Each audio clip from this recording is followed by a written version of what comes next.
बिस्मिल्लाहिर्रहमानिर्रहीम। मैं रियाज नाकाड़े, महाराष्ट्र रत्नागिरी से। आप सबों को तो पता है, पूरे देश में इलेक्शन का माहौल है, चुनाव का माहौल है। मेरे ख्याल से 4 टप्पे हो चुके हैं, अभी 5वां और आखिरी टप्पा बाकी है, वो भी पूरा हो जाएगा। भले कौन से भी पार्टी चुन के आने दो, हमें इससे कोई फर्क नहीं पड़ता है। ये बाबा साहब ने दिए हुए संविधान का एक हिस्सा है इलेक्शन, इसलिए हर 5 साल के बाद हमें अपना कीमती वोट मतदान करना रहता है, वो हम दे चुके हैं। आज हमारे देश के हालात कैसे आप सबको पता है, हमारा देश कौन सी दिशा में जा रहा है ये भी सबको पता है। आज भी मेरे देश का किसान मौत आने से पहले खुदकुशी कर रहा है। आज भी मेरे देश का पढ़ा लिखा युवक नौकरी के लिए दर बदर की ठोकरें खा रहा है। आज भी मेरे देश की मां बहन बेटी पीने के पानी के लिए दर बदर घूमते दिख रही है। 70-75 साल में कुछ भी नहीं हुआ। अरे याद करो उस दिन को जो हमारे पुरखों ने हमारे आजाद देश की आजादी के लिए अपनी जान कुर्बान कर दी, शहीद हो गए थे उन लोग। वो कोई गरीब आदमी नहीं थे, वो बहुत पैसे वाले थे। वो चाहते तो अपने आराम से जिंदगी गुजर सकते थे, मगर नहीं, उन्होंने हमारे लिए अपनी जान की बाजी लगाई और शहीद हो गए और इस देश को आजाद कराया। ये देश की आजादी यूं ही मुफ्त में नहीं मिली है। इसलिए मैं मेरे देश की सभी जनता से गुजारिश करता हूं कि हमें इस देश को बचाना है। और हां, आज मैं देश की 140 करोड़ जनता की तरफ से देश के 40 करोड़ सरकारी कर्मचारी जो देश के लिए काम कर रहे हैं, जो देश में बड़े बड़े ओहदे पे है, अफसर है, क्लास 1 ऑफिसर है, उन क्लास 1 ऑफिसर से लेके प्यून तक मैं ये कहना चाहता हूं कि तुमको और हम जनता को मिलकर इस देश को बदलना है। हाँ, आप सब पढ़े लिखे लोग हैं, आपको पता है हमारा देश कौन सी दिशा में जा रहा है। आजकल जो आदमी देश का पैसा लूटने के पीछे पड़ा हुआ है, उसके प्लान बना रहा है कि देश का पैसा कैसा लूटा जाएगा, ये सब हर आदमी जानता है। हमारा इलेक्ट्रॉनिक मीडिया भी वैसा ही है, और अभी जो सोशल मीडिया आया हुआ है देश में, वो भी वैसे ही चल रहा है। कोई फायदे की बात, कोई अपने बच्चों के भविष्य की बात नहीं कर रहा है, जो वो एक दूसरे को लड़ाने के पीछे पड़ा हुआ है। ऐसे देश नहीं चलेगा, देश बर्बाद हो जाएगा। इसलिए मेरे उन कर्मचारी से, जो अधिकारी है, जो अफसर है, जो देश की तनख्वाह लेके देश के लिए काम कर रहे हैं, आज मैं चाहता हूं उन सबको अपने बच्चों की कसम है, इसके बाद आप ईमानदारी से काम कीजिए। चाहे गरीब हो चाहे अमीर हो, सबको एक ही नजर से देखिए और काम कीजिए।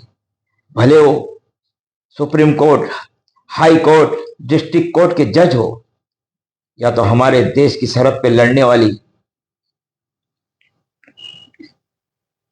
हमारी सेना हो।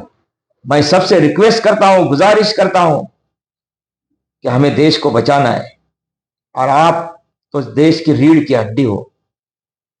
अगर आप सही ईमानदारी से, प्यार मोहब्बत से, बगैर रिश्वत लिए काम करेंगे तो ये देश जरूर तरक्की करेगा। मैं सबसे रिक्वेस्ट कर रहा हूं, गुजारिश कर रहा हूं, यहां तक कि मैं देश के इलेक्शन कमिश्नर हो या तो देश के जितने भी मंत्रालय हो, सभी वर्करों से कहता हूं जो देश से तनख्वाह ले रहे हैं और देश के लिए काम कर रहे हैं, देखो इस देश को हमें बचाना है। आप सिर्फ ईमानदारी से और बगैर रिश्वत के लिए काम कीजिए, हमारा देश सुधर जाएगा, हमारे देश की गरीबी मिट जाएगी। आज मैं जानता हूं, आप मत डरिए, किसी से मत डरिए, भले वो एमपी हो, एमएलए हो, किससे भी डरने की जरूरत नहीं। जनता आपके साथ में है। आप बस ईमानदारी से काम कीजिए, बगैर रिश्वत लिए काम कीजिए। जितने भी हमारे देश में बैंक है, चाहे वो स्टेट बैंक हो, यूनियन बैंक हो, जितने भी सरकार के बैंक है, सबों से मेरी गुजारिश है कि आप ईमानदारी से काम कीजिए।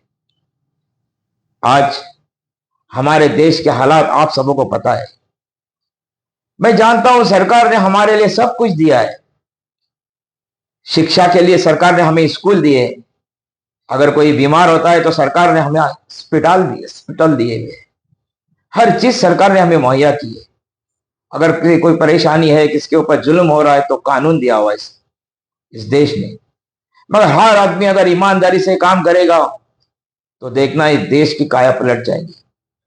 ये देश बहुत तरक्की करेगा।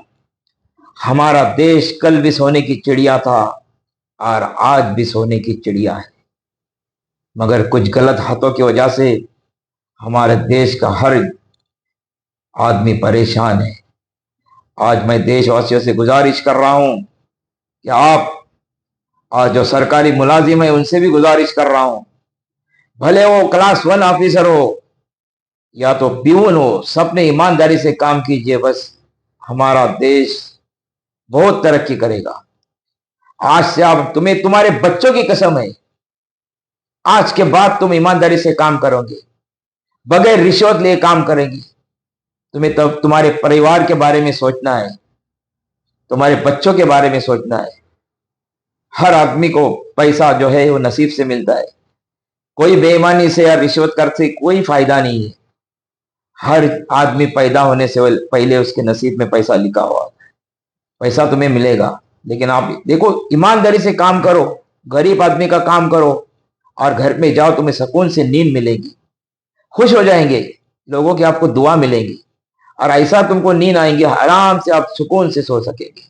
इतनी खुशी महसूस होती जब किसी गरीब की मदद करेंगे। तो मैं सबों से रिक्वेस्ट कर रहा हूं, जितने भी हमारे सरकारी वर्कर है जो सरकार से काम के बदले पैसा ले रहे हैं, सरकार के लिए काम कर रहे हैं, सबों ने ईमानदारी से काम करने की जरूरत है आज देश को। आज हमारा देश कौन सी दिशा में जा रहा है आप सबको पता है। इसीलिए मैं बार बार रिक्वेस्ट कर रहा हूं कि आप रीढ़ की हड्डी हो, आप अगर ईमानदारी से बगैर रिश्वत लिए काम करें। मैं ये नहीं कहता कि हमारे देश का हर अफसर रिश्वतखोर है, नहीं, लेकिन बहुत बहुत से लोग ऐसे हैं जो देश का पैसा लूटने के पीछे पड़े हुए। आज मैं कुछ हालात ऐसे देख रहा हूं हमारे हमारे गांव में या तो हमारे जिले में, कि कुछ काम ऐसे हो रहे हैं जो देश का पैसा लूटने के पीछे वे लोग पड़े हुए। जो जो अफसर है, जो अधिकारी है, जो अफसर है, जो ऑफिस में बैठे हैं, उनको कुछ फर्क नहीं पड़ रहा है। बस देश का पैसा कैसा लूटा जाए वही उनको पड़ रहा है। मतलब अपने को 100 रुपए फायदे के लिए देश का 1000 रुपए का नुकसान करते हुए दिख रहे हैं। इसलिए मैं चाहता हूं कि हर आदमी ईमानदारी से काम कीजिए। शुक्रिया।